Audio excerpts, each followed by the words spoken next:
Bueno, buenas tardes, noches a todas y todos. Damos inicio a nuestra sesión del día de hoy sobre el diálogo nacional por la educación, y desde luego lo anterior que estaba comentando el maestro Ángel lo relaciono con nuestra asistencia de que la derecha en ningún país de América Latina descansa para imponer su hegemonía y imponer su dictadura y sus políticas. Y tal pareciera que los mexicanos estamos pensando que ya está resuelta, a pesar de todo, la famosa reforma o la contrarreforma educativa, y es un gran error.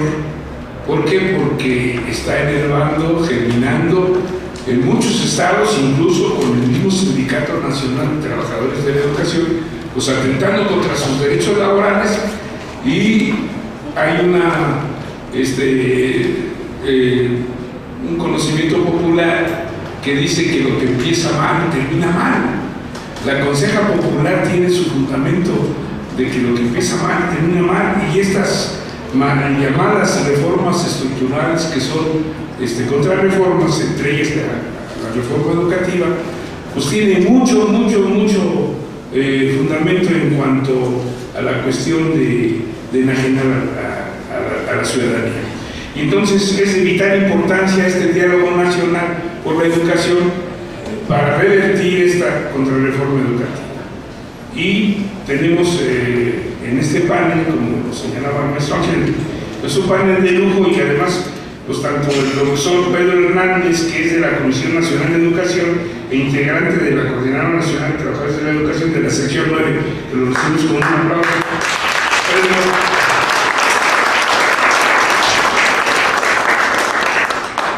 A la maestra doctora Tatiana Conde, de la Universidad Pedagógica Nacional.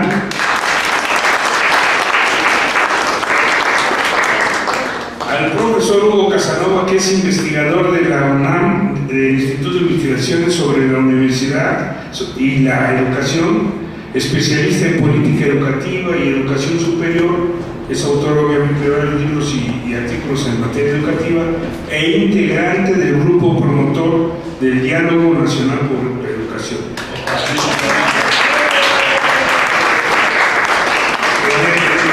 En el orden que los mencioné van a tomar la palabra, entonces Pedro, adelante. Buenas noches. Oigan, en la mañana que entré a un salón de primero, los niños dicen: buenos días, querido y guapo director, y aquí no veo así el ánimo. Buenas noches. Bien. Miren, les digo esto porque soy director de una escuela primaria en Iztapalapa. En ambos turnos tenemos 900 alumnos, y bueno, lo cotidiano es, y nuestro trabajo y nuestra lucha pues está ahí en la escuela, en la escuelita.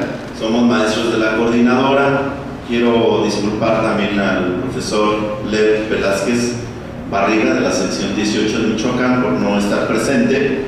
Ellos están en un proceso de cambio seccional. En este miércoles, jueves, viernes tienen un congreso para renovar a su dirigencia, que pues en una forma extraordinaria hemos reconocido que el profesor Juan José Ortega Madrigal en este último trienio ha avanzado muchísimo pues la lucha y la organización en Michoacán. Entonces están en ese proceso de relevo. Tal vez en esto que decía Ángel al principio, pues sí es complejo, ¿no? Pensar que hay líderes y hay compañeros imprescindibles, como ya creo que Brecht escribió alguna vez, pero bueno, siempre confiamos en que los movimientos sociales, el magisterial entre ellos, pues tendrá la capacidad de renovar a sus cuadros, a sus dirigentes.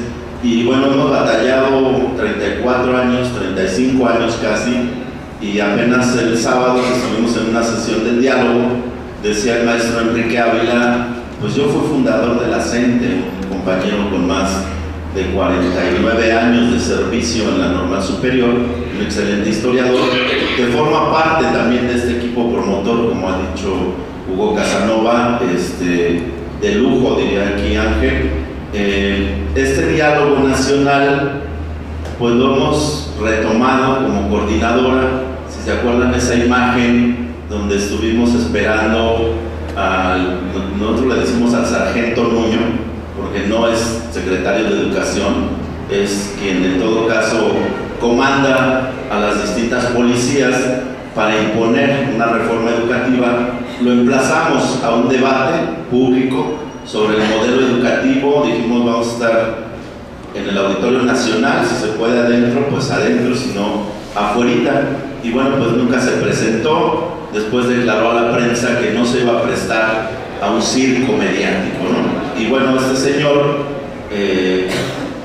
Nuño Mayer, precandidato o candidato prácticamente a la presidencia, pues más bien se ha dedicado a denostar a los maestros, a decir que debe de echarse fuera a los buenos maestros, y bueno, pues eso es lo que estamos enfrentando.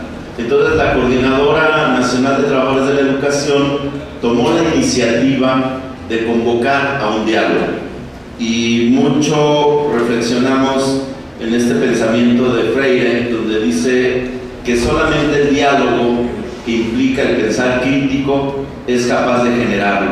Sin él no hay comunicación, y sin esta no hay una verdadera educación. Ustedes recuerden que Freire, pues fundamental, lo dialógico de la educación siempre nos lo señaló. Tal vez no alcancen para todos, tenemos algunos ejemplares precisamente de la convocatoria del diálogo, pero además de 3 documentos muy importantes. Uno se llama Hacia la educación que necesitamos los mexicanos, que incluso formalmente entregamos a la Secretaría de Gobernación en el 2013, en mayo del 2013, señalando en un documento de 8 cuartillas: estos son los principales planteamientos de la coordinadora sobre la educación, sobre la necesidad de una verdadera transformación de la educación. Y bueno, simplemente Gobernación le puso un sello de recibido y lo mandó a algún cajón. Algunos compañeros como Elsie Rowell dijeron, bueno, pues ¿por qué no empezamos por discutir, dado que el gobierno dice que esta reforma educativa busca transformar la educación? Pues discutamos, por ejemplo, este documento básico. Luego viene otro documento que se llama Principios del Proyecto Educativo, que construimos en la CENTE a la vez de la lucha, de la pelea, como todos ustedes saben, en las calles. Pues también ahora con este diálogo hemos dicho radicalizar la acción e ir al aula. A lo mejor suena paradójico decir regresar al aula, nunca nos hemos ido del aula, somos maestros en servicio o compañeros que toda su vida han participado en las distintas luchas, pero que nuestro espacio natural es el aula, es la escuela.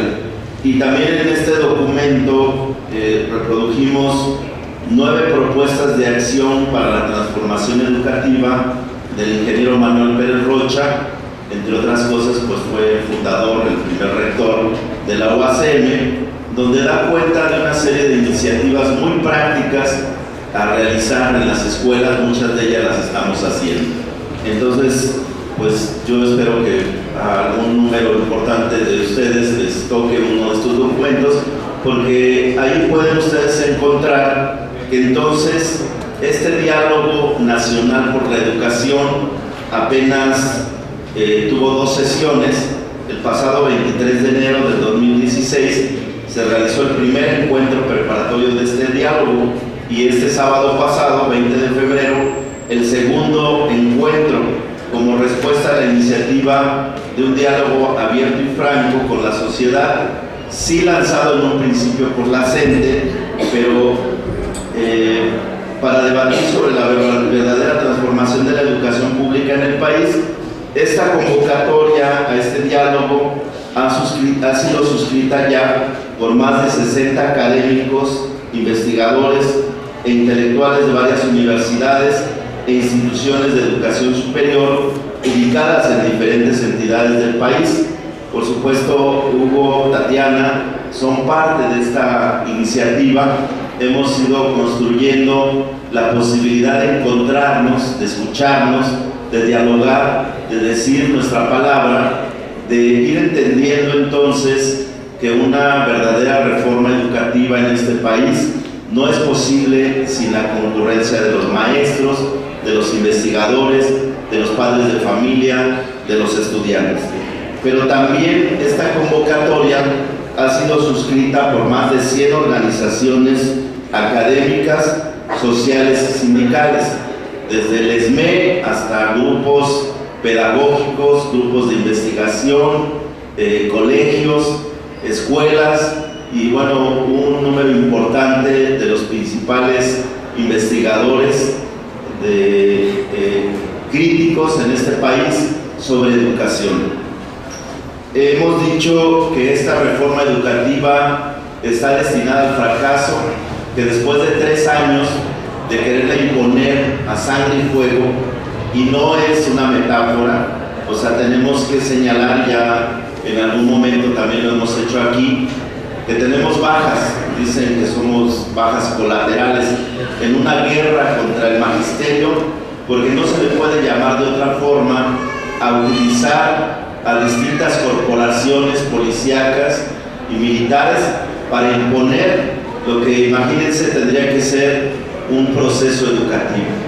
Pareciera que entonces las armas pedagógicas son el tolete, son el escudo, son los gases lacrimógenos, pero además es el asesinato ya de 3 compañeros, 2 de Guerrero, y en diciembre pasado, pues, ustedes supieron la noticia del compañero Gemayel de la sección 40 de Chiapas, arrollado por un vehículo militar durante una protesta masiva que intentaba y que lo logró, que no se aplicara una evaluación que hemos considerado punitiva.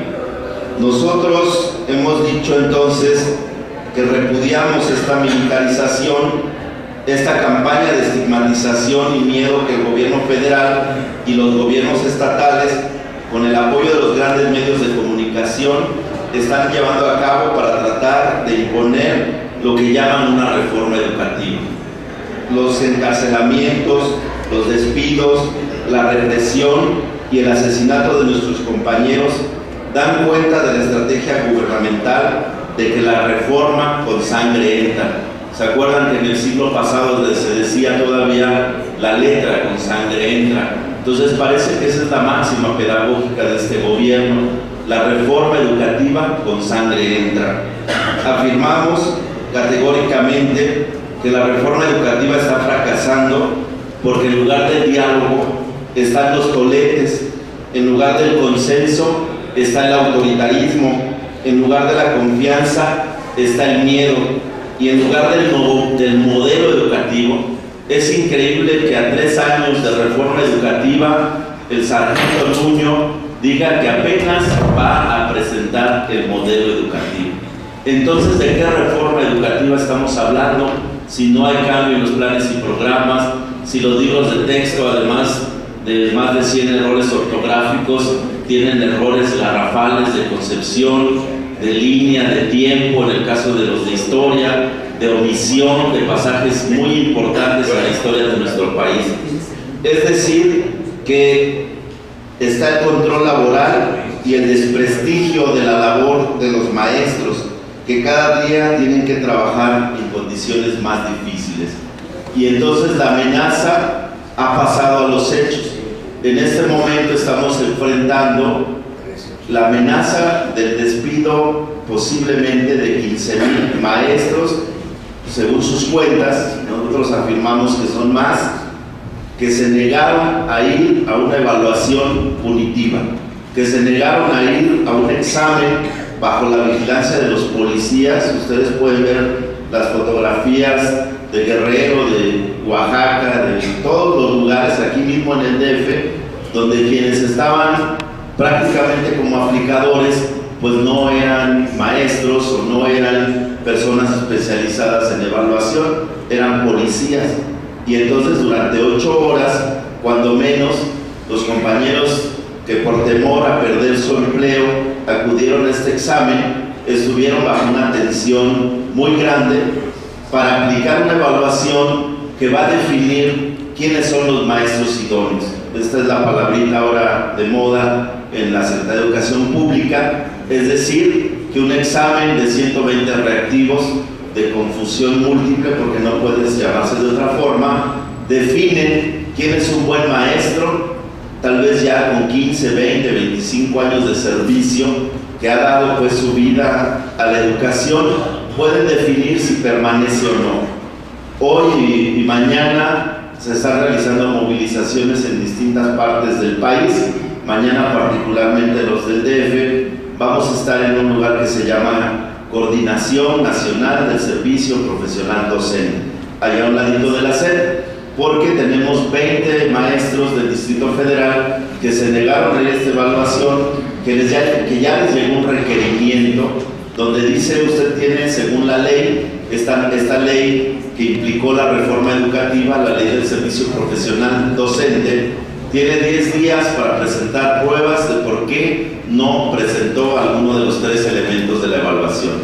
Entonces, después de esos 10 días que se cumplen este fin de semana, puede venir el cese de esos compañeros, pero también de miles que en Oaxaca, que en Guerrero, que en Michoacán, que en Chiapas, que en todo el país nos hemos negado a someternos a una evaluación que no lo es, una evaluación que no está diciendo cuáles son las necesidades de preparación profesional que tenemos los maestros, sino solamente está definiendo posiblemente la permanencia por 4 años, si aprobaste estas evaluaciones, de los maestros, o una segunda o una tercera posibilidad de presentar estas evaluaciones. Creo que entonces lo que está haciendo el gobierno no es un diálogo, y nosotros hemos dicho, cuando menos debatamos, qué es lo que ustedes están proponiendo en educación. Aún eso se nos ha negado. En la última movilización, pues en lugar de una mesa de diálogo, de una mesa de negociación, pues nos encontramos otra vez a los miles de policías del gobierno de la ciudad, que además han sido pues un cómplice total de este gobierno de Enrique Peña Nieto, y vallas de 3 metros de acero ahí para recibir a miles de maestros que se trasladaron de todos los rincones del país. Estamos emplazando a que si este fin de mes no hay una instalación de una mesa, pues hay secciones como Chiapas o como Michoacán que tienen la determinación de irse a paro indefinido, porque no se puede permitir que sigamos bajo esta amenaza constante. Entonces, en esta ruta, que hemos llamado una ruta pedagógica, además de la movilización, de la ruta política, de la ruta jurídica que está cerrada, porque acuérdense que la Suprema Corte de Justicia declaró que es constitucional que nos despidan de esta manera, que es constitucional que nos apliquen esta evaluación. Aún en esas condiciones, un grupo de abogados de la coordinadora está preparando los instrumentos jurídicos necesarios para emprender la defensa también del lado laboral de los compañeros. Es decir, que si hay un despido, pues tendremos que interponer una demanda por despido injustificado, y entraremos en esos procesos. Pero también sabemos que este poder judicial pues no es ajeno a estas determinaciones, ¿no? Entonces, en esta parte le hemos apostado que con la sociedad, con el pueblo mexicano, con los estudiantes, con los padres de familia, podemos establecer un verdadero diálogo. ¿Qué estamos discutiendo en este diálogo? Bueno, pues lo que nos interesa, la educación. ¿Cómo tendría que ser la educación en este país? Este diálogo va a abarcar no solo foros, congresos, espacios de discusión, sino también se están diseñando algunas formas de platicar con nuestros niños, con nuestros jóvenes, sobre qué escuela quieren, cómo les gustaría que fuera su escuela. Ya, por ejemplo, los maestros de secundaria de la sección 10 aquí en el DF han preparado algunas encuestas que están aplicando en secundarias para que los muchachos digan qué está pasando en sus secundarias. Vamos a hacer algo similar también en educación básica, en primarias, en preescolar, hasta donde sea posible también la expresión de los niños, pero también preguntarle a los padres de familia si están de acuerdo con esta reforma que además los perjudica gravemente. Acuérdense que hay un punto que se llama autonomía de gestión, donde en resumen, pues los padres tienen que hacerse cargo de los gastos cotidianos de las escuelas, ¿no? No hay un mantenimiento a las escuelas, hay un programa, ahora que ha anunciado también Peña Nieto, que en realidad le llama Escuelas al 100, que en realidad implica hipotecar nuevamente al país, es decir, poner bonos de financiamiento para infraestructura de las escuelas en la bolsa de valores. Es decir, y ya antes de reunirse con los maestros o con los investigadores, lo que hizo el sargento Nuño es reunirse con las cámaras de la industria de la construcción para decirles: aquí hay 75,000 millones de pesos de deuda que van a contraer a nombre de todos los mexicanos para arreglar 75,000 escuelas de las 250,000 que hay en el país. Es decir, que se está apostando a hipotecar el futuro de nuestro país nuevamente, que en lugar de mejorar la infraestructura, lo que están haciendo es recaer en los padres de familia el mantenimiento de las escuelas. Seguramente ustedes han tenido que hacer aportaciones o a veces trabajo físico inclusive en las escuelas para pintarlas, para arreglar las bancas, para muchas de las cosas que hacen falta. Estamos discutiendo, por supuesto, cómo tendrían que ser los contenidos, cómo tendríamos que retomar, a propósito de este Día Internacional de las Lenguas Maternas, la diversidad cultural que tenemos en el país. Entonces, junto con nuestros compañeros académicos, investigadores, equipos de trabajo de la propia coordinadora, se está diseñando, se está trabajando la posibilidad de un currículum distinto para nuestras escuelas. Es decir, ¿qué estamos diciendo con este diálogo? Que es la continuidad de las luchas y batallas que dignamente ha librado el magisterio en resistencia, en defensa y preservación de un bien público y un derecho social de todos nosotros, el de la educación. Pero esta nueva batalla a la que hemos sido convocados es ahora una batalla que se despliega en el campo de las ideas, en la reflexión crítica y la elaboración de propuestas para transformar la educación a partir de un proyecto alternativo de educación construido desde y por todos nosotros los participantes en este diálogo. Hoy los estamos convocando también a ustedes a acercarse, a proponer, a criticar, a decirnos a los maestros también en qué estamos fallando. Es importante que también digamos, pues hay estos problemas en las escuelas y deberíamos hacerle de esta forma. Pensamos que lejos de un monólogo de sordos con el gobierno, necesitamos dialogar con la gente, que necesitamos platicar ahí en la escuela, en el barrio, en la colonia, en el pueblo, en el rancho, y comprometernos entonces que este bien social que fue construido durante generaciones no se tire a la borda como pretende este gobierno.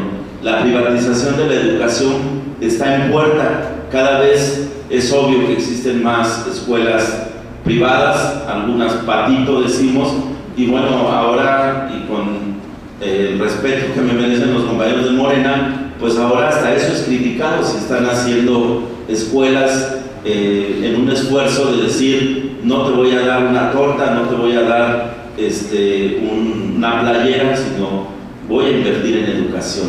Ahora han declarado que también esas escuelas no tienen reconocimiento. Nosotros tenemos una posición muy clara sobre los partidos políticos, pero nos parece que iniciativas como estas tendrían que ser respaldadas y no tratar de apabullarlas y decir: no, es para formar a sus cuadros políticos, ¿no? Entonces, creo que en este diálogo cabemos todos, que en este diálogo es importante la palabra y que es importante que nos comprometamos nosotros, los maestros, a escuchar, a decir sí lo que pensamos, pero también a reflexionar entonces con lo que el pueblo, la sociedad nos está diciendo.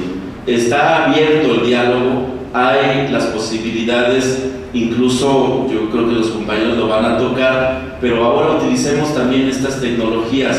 Hemos abierto un espacio que se llama Diálogo Nacional por la Educación en Facebook, donde ustedes pueden interactuar con nosotros con los investigadores, donde vamos a estar poniendo las cosas que se nos estén proponiendo, y se está pensando en una gran plataforma digital que nos posibilite acercarnos a muchos.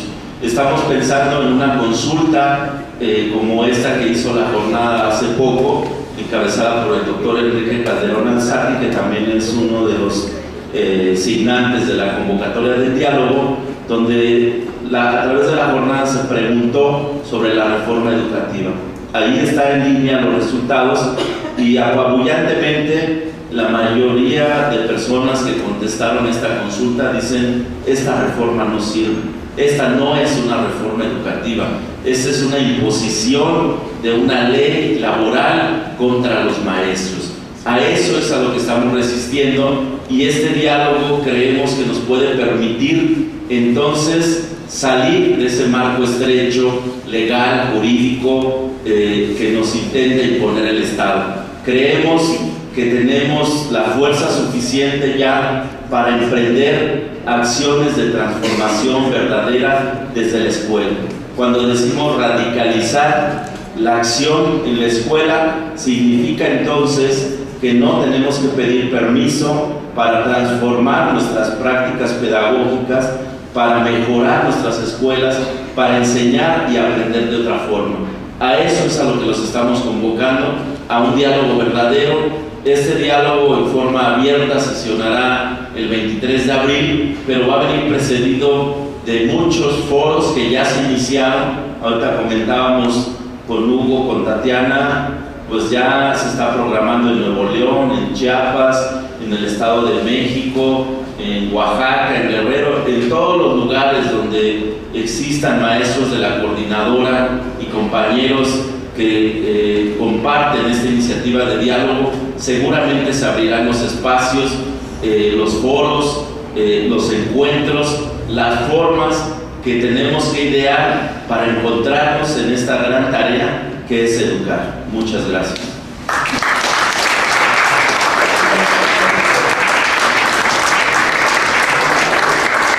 Damos las gracias a Pedro, y desde luego es evidente que este régimen autoritario y antidemocrático, nada más para ver la referencia de que tanto le interesa la educación, ahora con la llegada de Francisco, no se pusieron a pensar que tuvieran clases los niños. Hubo escuelas que hasta 3-4 días no tuvieron clases, y allí sí no anunciaron absolutamente nada, y tiraron por la borda la Constitución de la educación laica y el Estado laico. Y entonces, en ese sentido, vemos la doble moral de este régimen, y obviamente que tenemos que seguir luchando hasta tumbar esta antirreforma. Le damos la palabra a la doctora Tatiana Cod. Adelante, maestra. Gracias.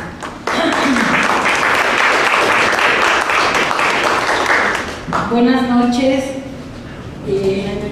Pues como ven, estamos enfrentando un reto bastante ambicioso, y esperamos que no baje la ambición.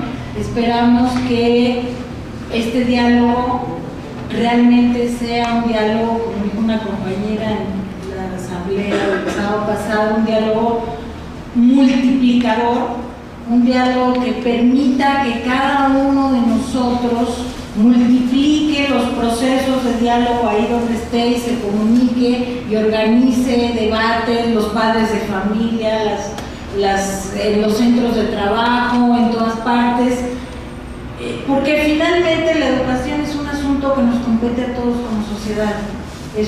No es un asunto de especialistas, no es un asunto de expertos como cree el gobierno, que junta unos cuantos expertos titulados en X universidades, y cree que así se resuelve un proceso educativo que es esencialmente un proceso social y un proceso político. Y retomo otra frase, otro sentido de Freire, que planteaba siempre que la educación, la pedagogía específicamente, siempre es un ejercicio político, y tiene que ser un ejercicio político porque la educación tiene que ver en primer lugar con la comprensión del mundo. Y la comprensión del mundo es un proceso que no es neutro, que no es ajeno a las condiciones y contradicciones sociales y que por lo tanto tiene que ser asumido siempre como un proceso político. Por lo tanto, estamos frente a un diálogo que efectivamente toma posición, en primer lugar, como bien lo planteó Pedro, frente a la política educativa del Estado, una política educativa que viene construyendo una reforma educativa desde los años de Salinas de Gortari, porque esto empezó desde aquel momento, desde el anuncio del Acuerdo Nacional por la Modernización de la Educación, ¿sí?, en que se descentralizó, en que se introdujo esta figura de la pseudo-participación social que vuelve a oro con uño y que no significa nada más que sacarle dinero a los padres de familia y eliminar la responsabilidad del Estado y de los gobiernos, la responsabilidad sobre todo el sostenimiento del sistema educativo en términos de su infraestructura y de las condiciones de trabajo y de los procesos concretos que permitan tener un sistema y una estructura educativa equitativa, como dice la Constitución. Desde Salinas vienen un conjunto de reformas que después retoman puntualmente Fox por el mismo camino y que aumenta Calderón, y de una otra manera la hace la Alianza por la Calidad de la Educación que promovió Calderón. Ya planteaba claramente lo que hoy día ha generado esta conversión de las policías y los ejércitos en educadores y evaluadores del sistema nacional. Planteaba ya los sistemas de control del ingreso, planteaba los sistemas de evaluación para la permanencia y la promoción, y lo que hizo Peña Nieto fue subirlos como principios constitucionales para poder a partir de ahí plantear que el que no asuma la evaluación está violando la propia Constitución y va a ser simplemente cesado sin ninguna responsabilidad para la Secretaría de Educación Pública, rompiendo totalmente los principios básicos elementales de la ley del trabajo. Es decir, hoy los trabajadores de la educación son trabajadores de excepción, no se les aplican los derechos que plantea la Ley Federal del Trabajo, están exentos y pueden ser despedidos si reprueban una evaluación aplicada como fue aplicada y además armada como ha sido armada, ¿no? Es decir, con las famosas preguntas de llenado de bolitas, las evaluaciones estandarizadas y todo este aparato que conocemos. La Coordinadora Nacional de Trabajadores de la Educación ha venido en una larga trayectoria, una muy larga trayectoria, como nos decía Pedro. Fue fundada, algunos compañeros dicen en el 79, Enrique dijo el 79, luego por ahí aparece la fecha del 81, bueno, digamos, promediando en el año 80, desde aquel momento la Coordinadora Nacional de Trabajadores de la Educación echó a andar. ¿Qué imagen ha querido construir todos los gobiernos que han pasado, los diferentes gobiernos desde aquel momento, sobre los trabajadores de la educación, sobre el magisterio democrático? Ha intentado construir permanentemente la imagen de que son grupos que defienden intereses particulares, que intentan apoderarse de la estructura del CENTE, grupos ajenos a la pura y verdadera, ¿qué diríamos?, esencia de la educación, que debe descansar en maestros que no se interesan en la política, en maestros que no participan, en maestros que se dejan siempre guiar bajo la sabia conducción de los charros principales que han estado al frente del sindicato. Y sí, efectivamente, la CENTE empezó en aquella época todavía había sindicatos y otros trabajadores de otras ramas productivas que también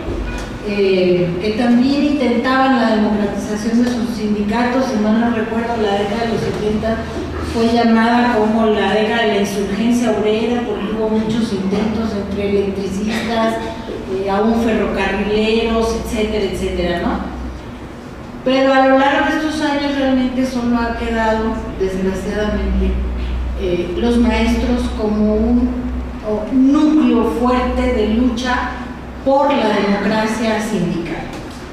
Y uno diría aparentemente, bueno, la lucha por la democracia sindical restringe a la gente al terreno laboral, al terreno sindical, al terreno de la defensa de los derechos laborales que no son defendidos por los charros, ¿no? Pero nada más, pero no es cierto, no es cierto.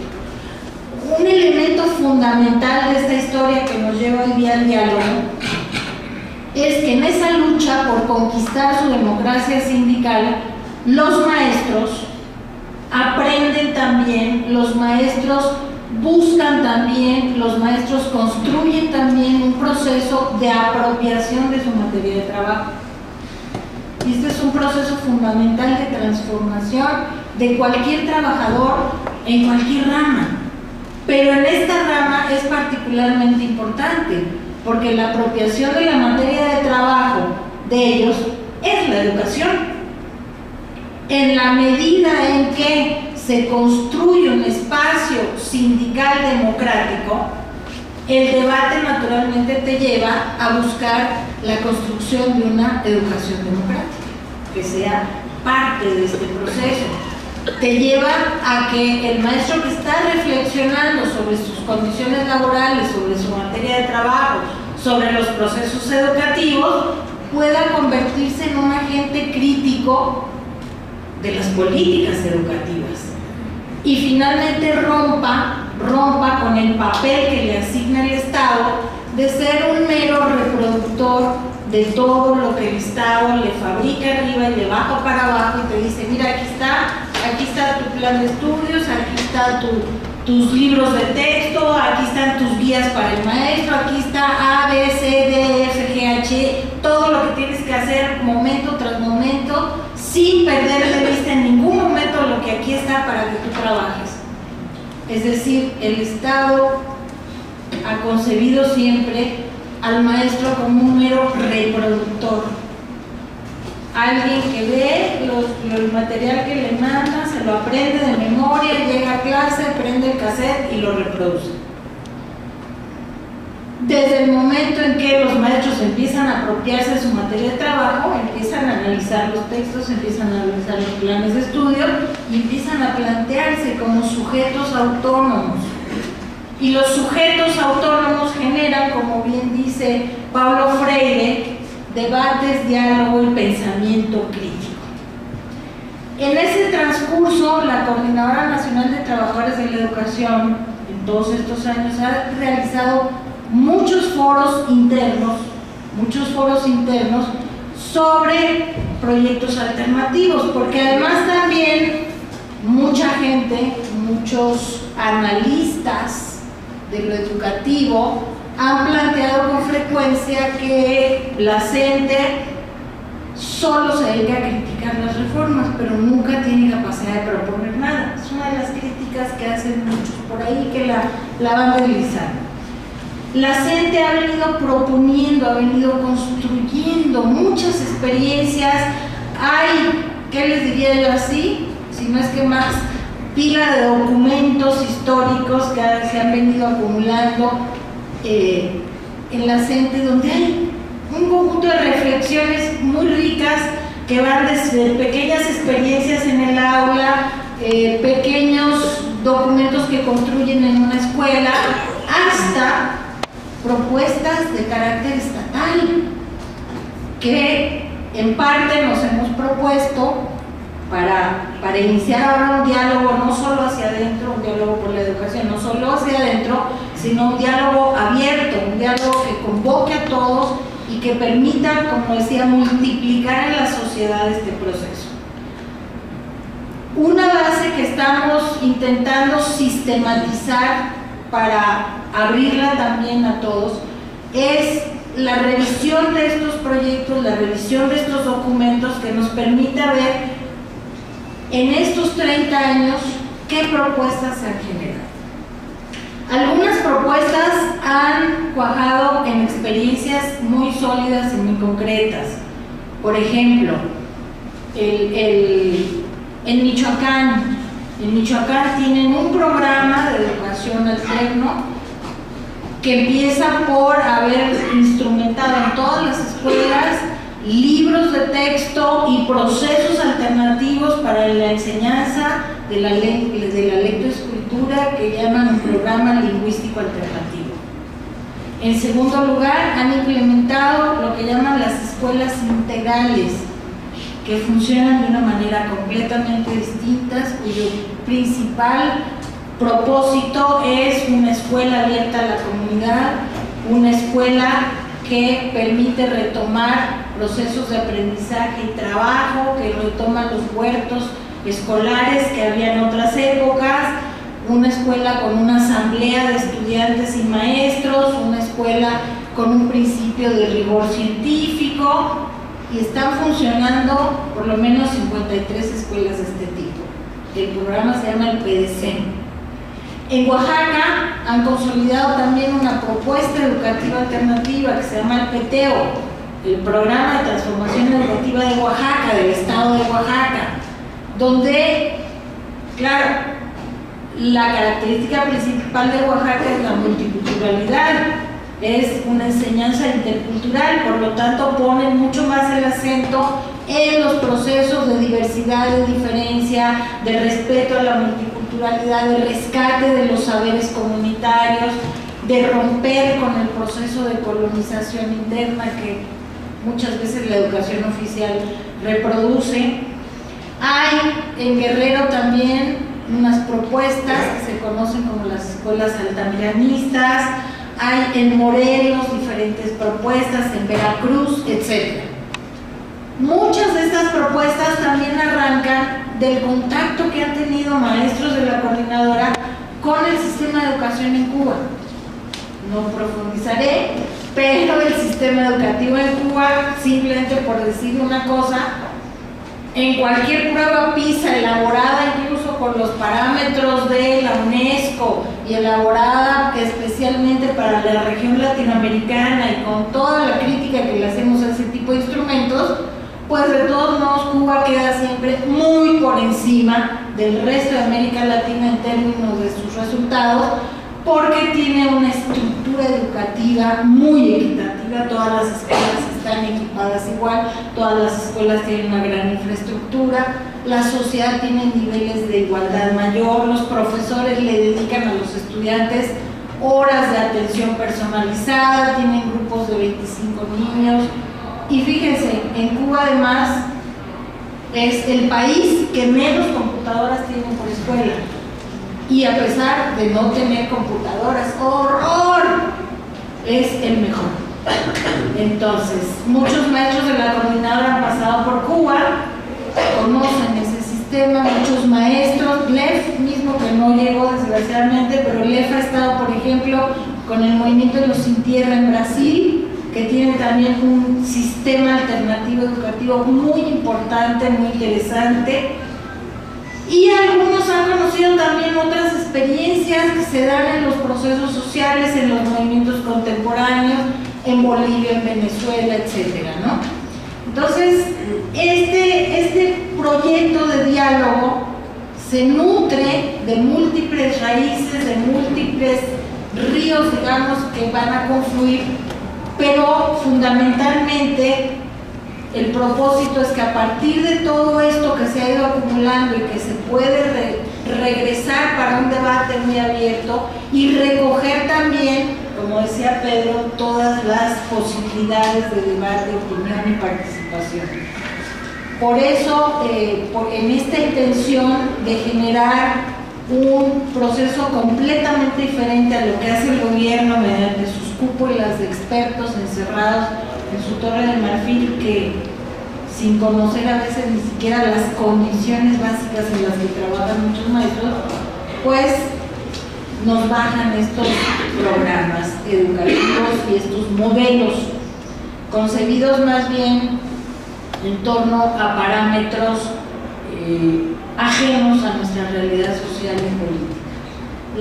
La invitación, y con esto cierro para darle paso a Hugo, la invitación pues a todos en este diálogo es que compartamos, que si pueden participar en el diálogo, si pueden sumarse, o como decían los compañeros, abiertos a través del Facebook, a través de todos los mecanismos de redes que funcionan hoy día, pero acercarse y divulgar el espacio del diálogo para todos. Muchas gracias.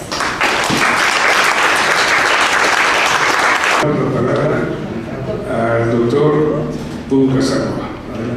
Bueno, pues muchas gracias, buenas noches. Para mí es un gusto siempre estar aquí en este hospitalario foro de la Casa Lamy, promovido por la Casa Lamy por la... Quiero agradecer a Ángel, que como siempre es muy amable, muy hospitalario, y a Francisco un abrazo solidario. Reconozco mucho el esfuerzo, el valor, es ejemplar que esté aquí y que nos ponga ese ejemplo. Así que el tema es complejo. Yo agradezco también estar con Pedro, con Tatiana y con Pedro, por su reflexión, porque siempre me enseñan cosas, porque nos ayudan a poner los pies en la tierra, porque nos comparten un conocimiento labrado a partir de la experiencia cotidiana, de su contacto con el aula, de su contacto con la reflexión educativa. Como les ha comentado Francisco, mi trabajo es en la Universidad Nacional, en el Instituto de Investigaciones sobre la Diversidad y la Educación, y nos ocupamos de pensar la educación en sus múltiples dimensiones. Una de ellas, la política, y sobre la cual quisiera compartir con ustedes algunas ideas. Yo quisiera aludir primero a un marco general. No creo que será una ponencia interminable, será una cosa razonable. Hay un marco general, después unas ideas sobre el diálogo, por qué un diálogo, y después contarles un poco de la agenda temática del diálogo. El diálogo tiene una intencionalidad, tiene una estructura que queremos compartir con ustedes. Yo comienzo con el marco general. No cabe duda que luego de 3 años de gobierno, la propuesta educativa de Peña Nieto pone a la educación nacional, y no solo a la escuela, en el centro de las prioridades nacionales. Cada día vemos una declaración en materia educativa. Lástima que esto se quede en demagogia y retórica. La escuela, la educación está en el centro de las prioridades nacionales, pero sobre todo en términos de discurso, en términos de declaraciones, no en términos de obra educativa, no en términos de propuestas educativas estructurales, en términos de propuestas sustantivas. Hay una retórica que caracteriza al campo gubernamental. Por todo ello, después de 3 años, es posible concluir que las estrategias gubernamentales han estado erradas en términos políticos, porque no convencen a nadie, y han sido contraproducentes en términos educativos, porque hoy la educación nacional no es mejor que hace 3 años. Y más aún, tengo serias dudas acerca del retroceso en diversos campos de la praxis educativa. Así, antes que lograr consensos, la propuesta educativa ha generado incertidumbre en todo el sector magisterial, no solamente en los sectores críticos. Hoy los profesores, aún quienes se mueven en los espacios más oficialistas, están asombrados ante lo que ha pasado y ante lo que se viene. El tema de los despidos hace que los profesores vivan una profunda desazón ante lo que se viene. La propuesta oficial ha generado críticas en los sectores académicos y sociales. Numerosas personas nos hemos declarado absolutamente escépticos ante la propuesta gubernamental. Y esta idea oficial de reforma ha propiciado una férrea resistencia por parte del sindicalismo independiente. O sea, por ningún lado hay un resultado que sea mínimamente aceptable, ya no para la sociedad, sino para el propio gobierno. Ha sido como en el juego de la pirinola, cae del lado de todos pierden. La propuesta de reforma educativa cae del lado todos pierden. La base ideológica y discursiva del proyecto de reforma se inspira en el pensamiento económico hegemónico.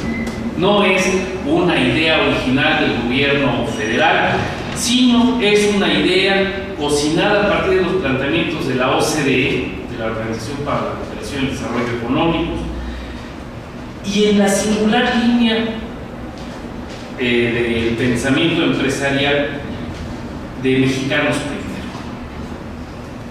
Sobre Mexicanos Primero, permítanme hacer una nota que tiene página. Pues asociaciones como Mexicanos Primero ha secuestrado a la opinión ciudadana. Hoy, cuando se dice los ciudadanos decimos esto, pues lo que le están diciendo es Claudio X González o los sujetos que están alrededor, y dicen nosotros somos los ciudadanos. Yo me pregunto, ¿dónde dan los carnets de ciudadano en este país? Porque a mí no me han dado ninguno y yo suponía que lo eran. En cambio ellos se ostentan como los ciudadanos del país, y cuando la ASEP o cuando el Instituto Nacional de Evaluación quiere hablar con los ciudadanos, le preguntan a Mexicanos Primero por dónde va la cosa. Me pregunto, además del capital económico que los respalda, ¿cuál es la legitimidad de la asociación para hablar de educación en el nombre de todos nosotros? ¿Cómo es posible que una asociación civil con vínculos con el gran capital mexicano sea la voz de todos nosotros? La reforma educativa, como se recordará, apelaba a la implantación del servicio profesional docente, a la creación del Instituto Nacional para la Evaluación de la Educación, que refuncionaba otro instituto de nombre igualito al año anterior, y a la autonomización de los centros docentes. Y sus mecanismos de operación fueron de lo punitivo a las promesas, y de las promesas a las amenazas. Ha sido un poco el tono de la pretendida reforma educativa. Esta reforma, planteada al margen de los actores de la educación, contó con la participación de diversos órdenes del gobierno, la Secretaría de Educación, pero también las de Hacienda y las de Gobernación. Curiosamente, en el Programa Nacional, en el Plan Nacional de Desarrollo y en el Programa Sectorial Educativo, imperaba el planteamiento economicista en las grandes definiciones de la educación, lo cual nos deja ver que el fundamento de la reforma educativa era en realidad la reforma financiera, el criterio económico, y también el del control del sindicalismo, el control del magisterio, sobre todo en las plazas, por supuesto, pero sobre todo el control del magisterio disidente, de ese magisterio que representaba más sospechas. Asimismo, esta reforma fue lanzada con un fuerte soporte mediático a través de las televisoras, que buscaba dotar al proyecto gubernamental de la consistencia de la cual carecía. Bajo tal escenario, 3 años después, este capítulo se llama El Diálogo. Una iniciativa ciudadana surgida del ámbito de la Coordinadora Nacional de Trabajadores de la Educación logró articular a diversos sectores sociales, a los cuales nos integramos un grupo de académicos. Cuando llegaba Francisco me decía, ¿y de dónde eres? ¿Qué característica tiene tu perfil? Yo decía, pues sí, soy un profesor de la UNAM. Y después dije, y es cierto, formo parte del grupo promotor del Diálogo Nacional por la Educación, y reivindico la idea que es una iniciativa ciudadana encabezada por la coordinadora, pero es una iniciativa que nos articula a los ciudadanos mexicanos, a esos que nos han secuestrado la voz. Esta vez los ciudadanos, lanzamos la propuesta junto con la coordinadora de discutir los problemas fundamentales, los problemas sustantivos de la educación. El diálogo ha sido un anhelo histórico. Hoy lo ha concretado la coordinadora, pero permítanme, sin resultar pesado, autorreferir un artículo que escribí el año pasado, a mediados del año pasado, relativo al diálogo. Y decía en un texto que publiqué en La Jornada, por ahí de julio del 2015, lo siguiente: resulta altamente imprudente seguir postergando la tarea de construir una salida responsable a la problemática de la educación nacional. Es urgente construir una propuesta que frene el deterioro del ámbito educativo y nos coloque de cara al futuro. Y no se trata de sugerir recomendaciones milagro o de trivializar los problemas de la educación. De eso ya hemos visto mucho. Lo que aquí se plantea es la necesidad de impulsar un diálogo nacional por la educación. Un diálogo fundado en el saber que pueda elucidar su problemática y darle sustancia pedagógica y social, en el que puedan escucharse las múltiples voces de la sociedad y no solamente la de quienes tienen mayor poder político o económico, en el que pueda construirse el consenso indispensable para impulsar reformas de corto y largo aliento y en el que pueda recuperarse la confianza en las instituciones dedicadas a la educación. En suma, sustantivar y ciudadanizar la educación nacional. Todo esto lo escribíamos el año pasado. Por supuesto, no era una idea original llamada un diálogo, era un clamor de muchos sectores sociales que afortunadamente la coordinadora, con sus recursos, con su capacidad de organización, logró encabezar. Es así como finalmente este 20 de febrero, es decir, este sábado, iniciamos de manera formal el diálogo nacional por la educación con la agenda que ahora les cuento. Naturalmente, ese día se declaró de alguna manera abierto el diálogo, pero las tareas preparatorias arrancaron hace varias semanas con trabajo intenso, con la coordinación activa de Pedro Hernández, que aquí ha encabezado esta mesa, con la participación de colegas como Tatiana Bol, como César Navarro, como Hugo Aboites, como Manuel Pérez Rocha, Toña Candela del DIE, una cantidad impresionante de académicos que se han ido sumando. El sábado se apareció John Ackerman, investigador de investigaciones jurídicas, una cantidad de profesores, algunos muy cerca de la coordinadora y otros en órbitas más periféricas.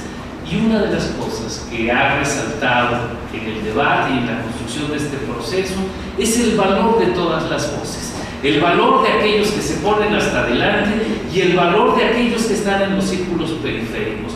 Todas las voces son importantes, todos quienes participan son vitales para este proceso. Y esto es algo que cambia el tono de la discusión y que cambia la naturaleza de la propuesta en materia educativa. ¿Cuáles son los temas? Quisiera referirlos de una manera muy sintética. La agenda temática tiene una dimensión aspiracional y propositiva. No tiene un diagnóstico. El diagnóstico de la agenda está implícito. Partimos de que la educación tiene una serie de problemas y ya no lo reiteramos en la agenda. Lo que lanzamos son cajones de reflexión para que desde ahí lancemos una propuesta alternativa en términos de educación nacional. El primer tema es la educación pública, la relevancia de la educación como un bien público y la urgencia de orientar su rumbo en beneficio de toda la sociedad y no solamente de unos cuantos.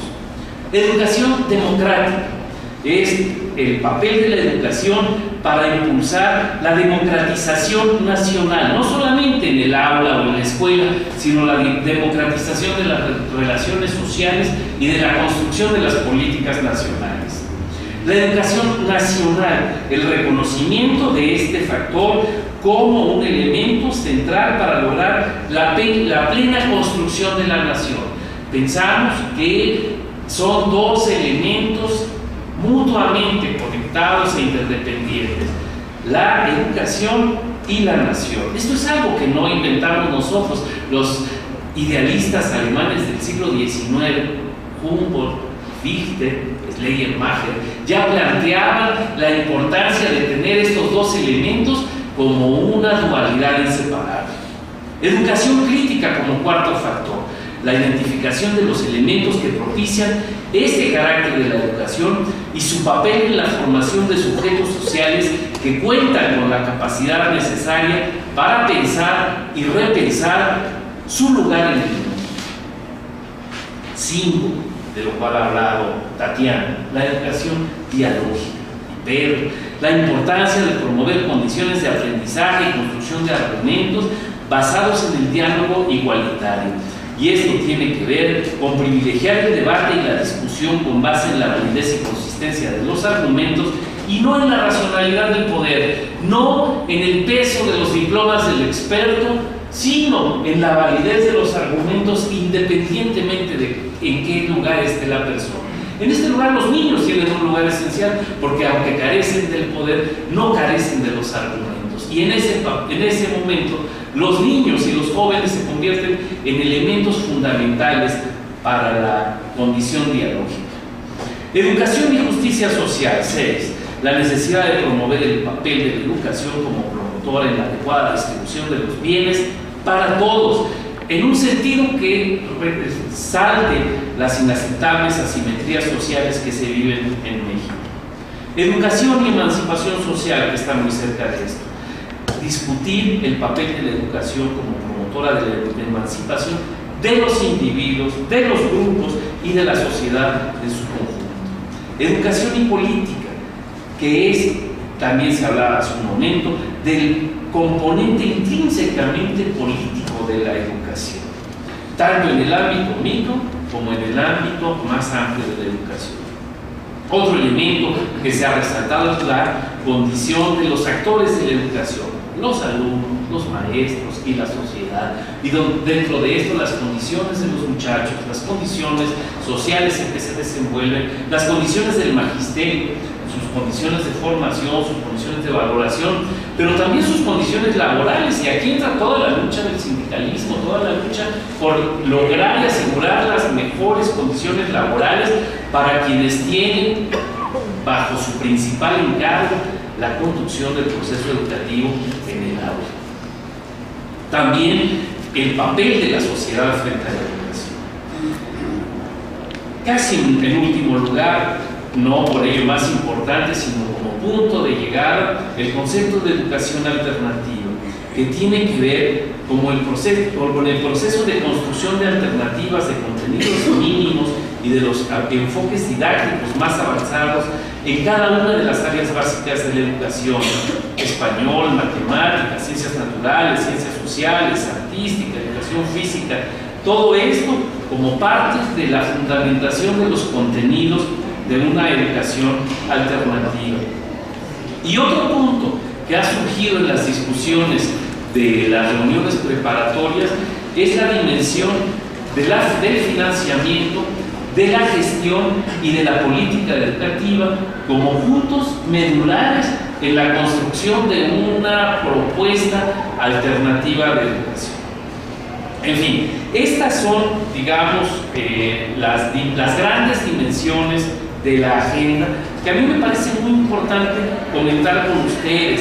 Esta propuesta que aquí compartimos no tiene solamente un sentido reivindicatorio o un sentido de militancia, tiene un sentido de propuesta que, como dice Tatiana, se fundamenta en las propuestas de la propia coordinadora que han surgido a lo largo de muchos años, en la propuesta de amplios sectores sociales y académicos que hemos participado en pensar la educación desde otro lugar. El diálogo es, por tanto, y voy terminando, un reclamo ciudadano del siglo XXI. O sea, con el diálogo nos colocamos de cara hacia el futuro. Hoy la construcción de la política no puede hacerse al margen de todos nosotros.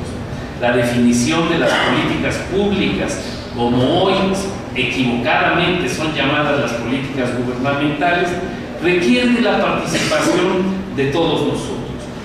Ese es el sentido del diálogo nacional. El diálogo nacional es un proceso profundamente y decididamente político. Busca colocarnos a los ciudadanos en la ruta de las propuestas de construcción política.